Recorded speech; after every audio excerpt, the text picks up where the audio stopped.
Oh, ciao, benvenuto. That's right, guys. I can speak Italian as well because I'm pretty freaking amazing, okay? We all know this, but did you know that this band is also freaking amazing? And that's exactly who we're reacting to. Defamed and their brand new song, The Dancer. And these guys are actually way more amazing than me because they actually make music and I just talk about music. But yeah, so these guys, you know, they're like the symphonic deathcore. They go very heavy. They got some nice shreddy moments, nice melodic moments. It's been a minute since they dropped some new songs. I think Aeon came out last year. So yeah, I'm really looking forward to it. And I think that's all we need for chit chat. So fuck, do it. 2, 1, go. What metal band doesn't have trigger seizure warnings at the beginning of their videos, eh? By the way, these guys are from Italy, in case you didn't catch that from my intro. Fucking do it.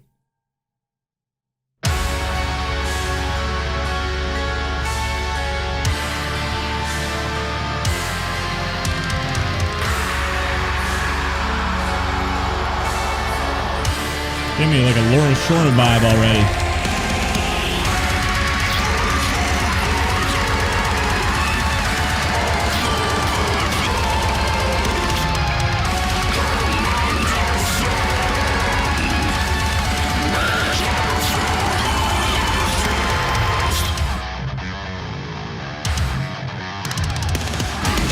Oh yeah.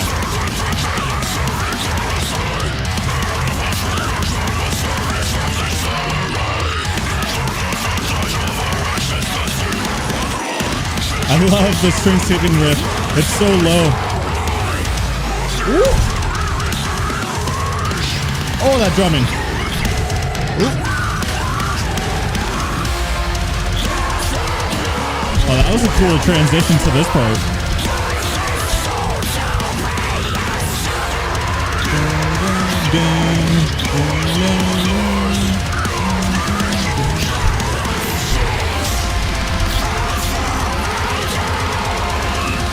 I'm gonna assume this is the chorus.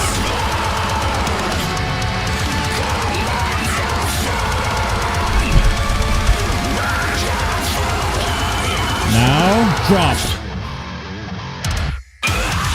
Oh.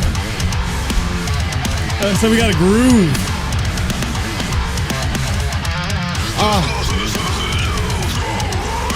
So far, this is my favorite part right now.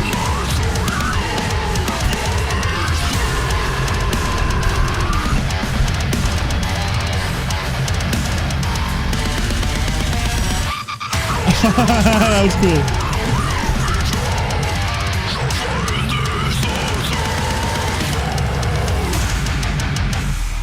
Ooh. The flow is unpredictable as hell. Bass drop.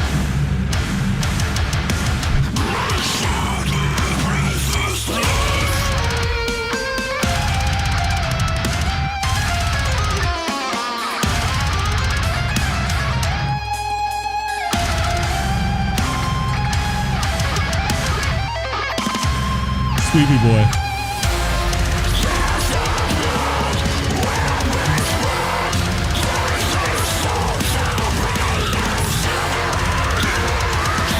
Nice water washes down.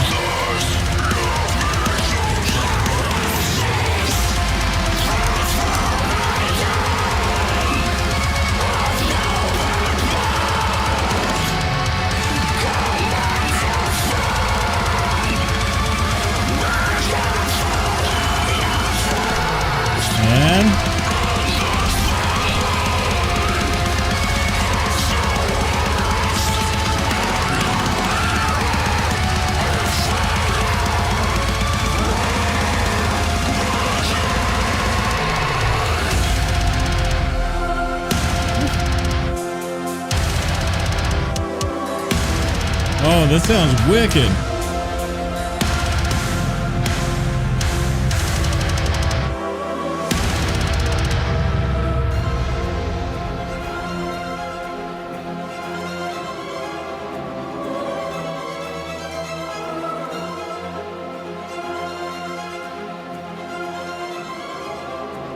Come on, hit me one more time.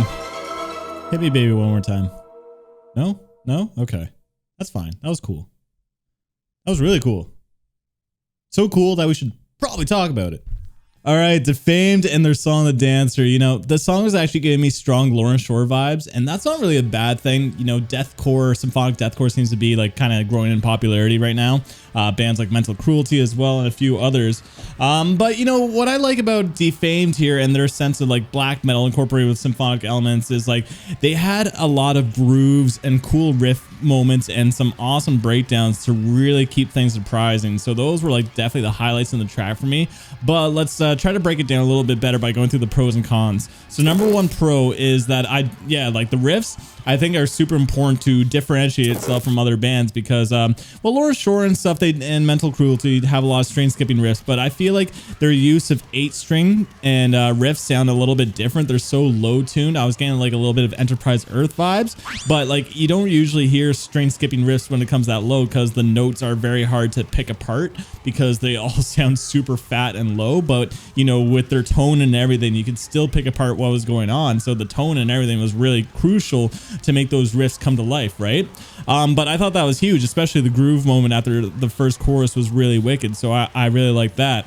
Another pro is actually the ending breakdown. So, you know, there's actually going to be a con that I'm about to have with one of this song, and it's more kind of the genre as a whole. But before I get to that, I do want to talk about the breakdown and how it's a big pro for me because at the very end, you know, the choir symphonic elements were really coming through with this odd rhythm, and it just sounded super cinematic. And it's so cool to see deathcore use the cinematic flair to their music, and I blame Shadow of Intent for, you know, being that band to really start it off. Correct me if I'm wrong, but I feel like Shadow of Intent's the one that feels like they're trying to make movies with sounds with their deathcore music or death metal now. But yeah, so with that ending breakdown just sounded huge and different and really like closed out the song in a really cool way. So I like that. Another pro is actually, you know, the variations and things that were going on, especially in the second verse. Even the transition like into the chorus, I guess that was the pre-chorus. You know, in the second verse, they did a bunch of cool things where like, you know, the riffs would play out, but then, you know, at the last measure or something, they get into a tremolo picking blast beat section before the riff repeat itself, and then after that it would transition into something else. So that's what I mean, the variations, and you know, nothing felt very copy pasta, which is always a good thing. And then it transitioned into this cool breakdown. So second verse was really cool for that. But they never really like they always kept things surprising, and I absolutely love that. You know, like I said, copy and pasta stuff I get super fatigued by, so I love it when these bands like really put in the work and the detail to really make things feel different all the time and always keep you on your toes. So I thought that was a huge pro.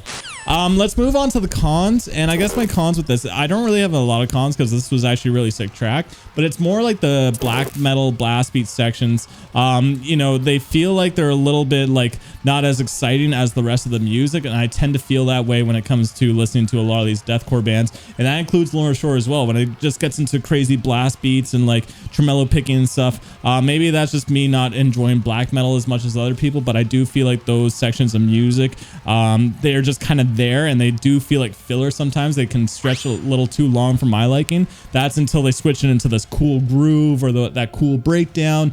That's when the moments really just like the song pulls me back in. But when it gets into the blast beat section, which is fine, but I feel like those sections get a little bit overdone in this style of music. I don't know if other people feel that way, but I'm starting to feel that way with the blast beats. Just like, okay, it's getting a little bit predictable. Okay, I know this sound, I've heard it a million times kind of thing, and then we get into that sludgy groove. I'm like, oh shit, yeah, that feels fresh. That's the best way for me to describe it, you know? But yeah, overall though, this is a solid track. Defamed is a really good band, like really solid track, like production and everything. It just sounded monstrous and huge. Music video was cool too. But yeah, if this is your first time checking out Defamed, then check out more of their stuff, okay? They got bangers, man. They used to be drowned in sulfur, and now they're even sicker, arguably. But guys, that's my thoughts on their new track. I'm curious to know what your thoughts are, so comment down below. Spice up my life. What'd you guys think of this tune? I'd love to know. Also, if you've gotten to this point of the video and haven't clicked off yet, then I'd appreciate your shit in, man. Feel free to hit that subscribe button. Feel free to leave a like, enjoy the video. But other than that, thank you for tuning in. Till next time. Peace.